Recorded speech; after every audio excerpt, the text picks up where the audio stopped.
ሰላም ጤና ይስጥልን ክቡራን የዩቲዩብ ቤተሰቦች፣ የሰዓቱን አጫጭር መረጃዎች እየቀርብ ያለው እስከ ፍጻሜው አብራችሁን ቆዩ።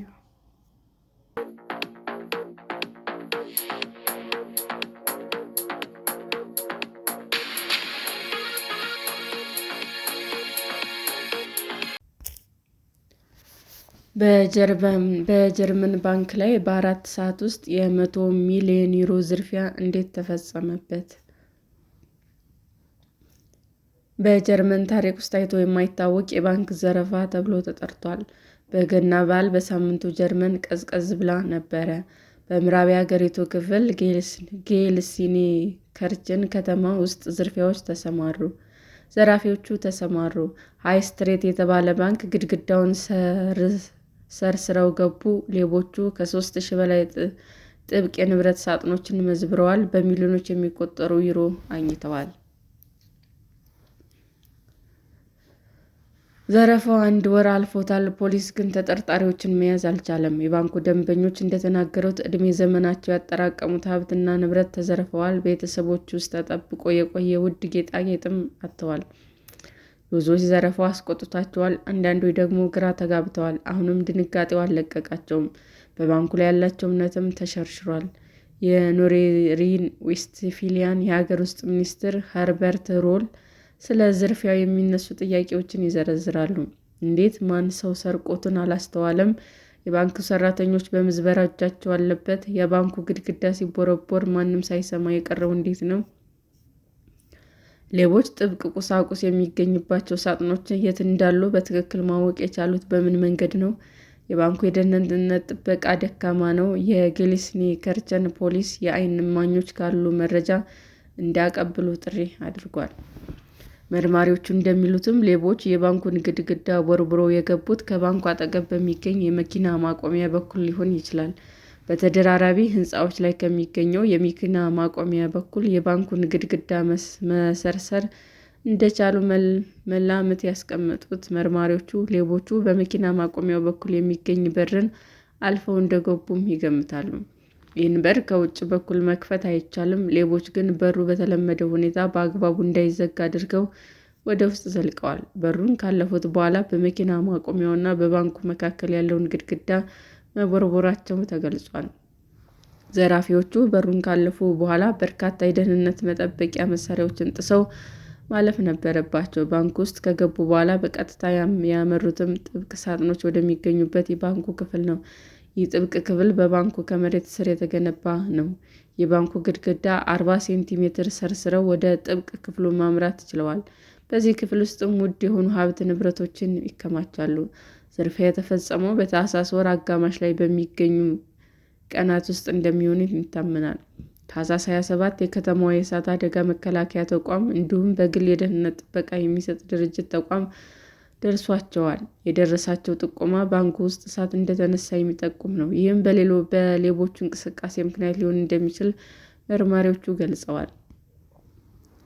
የአካባቢው ባለስልጣናት እንዳሉት ዘራፊዎቹ ወደ ጥብቅ ክፍሉ ሳይገቡ በፊት ሊያዙ ቢችሉም ለጥቂት አምልጠዋል። ለእሳት አደጋ መከላከያው 6 ሰዓት ላይ ጥቆማ ከደረሰ በኋላ 6 ሰዓት ከ15 ላይ ፖሊስና 20 የእሳት አደጋ ሰራተኞች ወደ ባንኩ ደርሰዋል። ፖሊስ እንዳለው ጉዳት መድረሱን የሚጠቁሙ አንዳች ምልክት አልተገኘም። የኖርዝ ዌስትፋሊያ የሀገር ውስጥ ሚኒስትር ኸርበርት ሮል እንደገለጹት የእሳት አደጋ ደርሷል የሚለው ጥቆማ የደረሳቸው ከጥብቅ ክፍል ውስጥ ነበረ። ጥብቅ ክፍሉ ተቆልፎ ስለነበር የእሳት አደጋ ሰራተኞቹ መግባት አልቻሉም። ጭስ ወይም ሽታ አልነበረም። ጉዳት ደርሶም አላየንም። ስለዚህ የደረሰን ጥሪ የተሳሳተ ነው ብለን ደመደምን ሲሉ ሚኒስትሩ አብራርተዋል። ፖሊሶቹ ጥሪው በደረሳቸው ሰዓት ላይ ባንኩን ያለ ፖሊስ ትዕዛዝ የመፈተሽ መብት እንዳልነበራቸው ለከተማዋ ምክር ቤት በሰጡት ማብራሪያም ገልጸዋል። ባንኩ መፈተሽ የሚችሉት የእሳት አደጋ ሰራተኞች ብቻ ነበሩ። ዘራፊዎቹ ጥብቅ ክፍል ውስጥ ከገቡ በኋላ 3250 ሳጥኖች ከፍተው ወርቅ፣ ገንዘብና ጌጣጌጦች ሰርቀዋል። የሀገር ውስጥ ሚኒስትሩ እንዳሉትም የመጀመሪያው ሳጥን የተከፈተው ታህሳስ 17 2018 ዓ.ም ቀን ረፋድ 4 ሰዓት 45 ላይ እንደሆነም የባንኩ የኮምፒውተር መረጃ ያሳያል። የመጨረሻው ሳጥን የተከፈተው በዚያን ቀን ከሰዓት በኋላ 8 ሰዓት ከ44 ላይ ነው። ስለዚህ በ4 ሰዓታት ውስጥ ሳጥኖቹን በአጠቃላይ ከፍተውት ይሁን አሊያም የባንኩ ኮምፒውተር መረጃ መመዝገብ አቆሙ የሚለው በትክክል ለማወቅ አልተቻለም። የዓይን እማኞች ኋላ ላይ ለፖሊስ በሰጡት መረጃ መሰረት ታህሳስ 18 ላይ በመኪና ማቆሚያው አካባቢ ብዙ ወንዶች ሲዘዋወሩ ተመልክተዋል። በአጠቃላይ ምን ያህል ገንዘብ እንደተዘረፈ እንደማይታወቅ የአካባቢው ባለስልጣናት ቢናገሩም የጀርመን መገናኛ ብዙኃን እንዳሉት ወደ 100 ሚሊዮን ዩሮ ገደማ ሳይመዘበር አልቀረም። በመኪና ማቆሚያ ውስጥ በሚገኙ የደህንነት ካሜራዎች ላይ የተገኙ ፎቶግራፎች እና ተንቀሳቃሽ ምስሎች ይፋ ተደርገዋል። ምስሎች ላይ የሚታዩት ወንዶች የፊት መሸፈኛ ጭንብል አጥልቀው ጥቁር አውዲ RS6 እና ነጭ መርሴዲስ ሲታን ይታያሉ።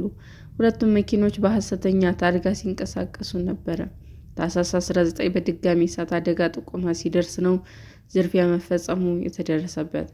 የእሳት አደጋ ሠራተኞች ወደ ባንኩ ሲደርሱ ምስቅልቅሉ ወጥቶ እንደነበር ተገልጿል። የሀገር ውስጥ ሚኒስትሩም ከ500,000 በላይ ቁሳቁሶች እዚህም እዚያም ወዳድቀው እንደነበር ተናግረዋል። ሌቦቹ ጌጣጌጦችና ገንዘብ ከሰረቁ በኋላ ጥለዋቸው የሄዱት ጥብቅ ሳጥኖች ተገኝተዋል። ዘራፊዎቹ ውሃና ኬሚካል የደፉባቸው ቁሳቁሶች እንደተጎዱም የፖሊስ መረጃ ያሳያል። የትኛው ንብረት የማን እንደሆነ ለመለየት እየተሞከረ ይገኛል። ዝርፊያ መፈጸሙ ይፋ ከሆነ በኋላ ከ200 በላይ የባንኩ ደንበኞች በስፍራው ተገኝተዋል። የ63 ዓመት ጆachim አልፍሬድ ዋግነር 10,000 ዩሮ የሚያወጣ ወርቅ መሰረቃቸውን ተናግረዋል። በተጨማሪም የአባታቸውና አያታቸው ጌጣጌጦች ተዘርፈዋል። ጆachim መኖሪያ ቤታቸው ውስጥ በተደጋጋሚ ሌቦች ሲገቡ ወደ ባንክ ሄደው ጥብቅ ሳጥን ተከራይተዋል።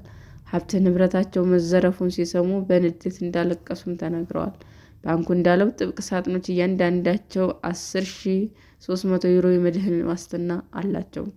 ባንኩ ከከሰሱ ደንበኞች መካከል ጆachim ይገኙበታል። ጠበቃቸው ዳንኤል ኩህልማን እንዳሉትም ባንኩ ተገቢውን ጥበቃ አላደረገም።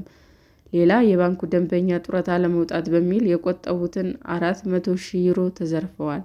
ባንኩ የወንጀል ኢላማ ቢደረግም እንኳ በዘመናዊ ቴክኖሎጂ እንደሚጠበቅ ተገልጿል። ከባንኩ ደንበኞች የተወሰኑት በጥብቅ ሳጥን ውስጥ ያስቀመጡት ንብረት ይፋዊ ዝርዝር አላቸው። የሀገር ውስጥ ጉዳይ ሚኒስቴር የባንኩ ደንበኞች ላይ የደረሰው ስነ ልቦና ጉዳት ከፍተኛ እንደሆነ ገልጸው ልናግዛቸው ይገባል ብለዋል። ብዙዎች ያጡትን ንብረታቸውን ብቻ አይደለም በባንኩ ላይ ያላቸውን እምነት ተሸርሽሯል ሲሉም አክለዋል። የፖሊስ ኃላፊው ቲም ፈርሙየር በበኩላቸው በኖርዝ ሪን-ዌስትፋሊያ ውስጥ ከተፈጸሙ ዘረፋዎች ትልቁ ነው ብለዋል። ይህ ጉዳይ እንዴት ከባድ እንደሆነ የፖሊስ ክፍላችንና ሰራተኞች ይገነዘባሉ። የደረሰውን የገንዘብ ጉዳት ግዙፍ ነው፣ ጥርጣሬና ቁጣም ተፈጥሯል በማለት ተናግረዋል። ዝርፊያው መፈጸሙ ይፋ ከተደረገ በኋላ የጀርመን ቀኝ ዘመም ፓርቲ AfD በባንኩ በራፍ ላይ ተቃውሞ አካሂዷል። ብዙዎች ተቃውሞ ሁከት ከማስነሳት ጋር አያይዘውታል። ደር ስፒገል የተባለው የጀርመን ጋዜጣ ባወጣው ዘገባ ስርቆት የፖለቲካ አጀንዳ መሆኑን ጠቁሟል።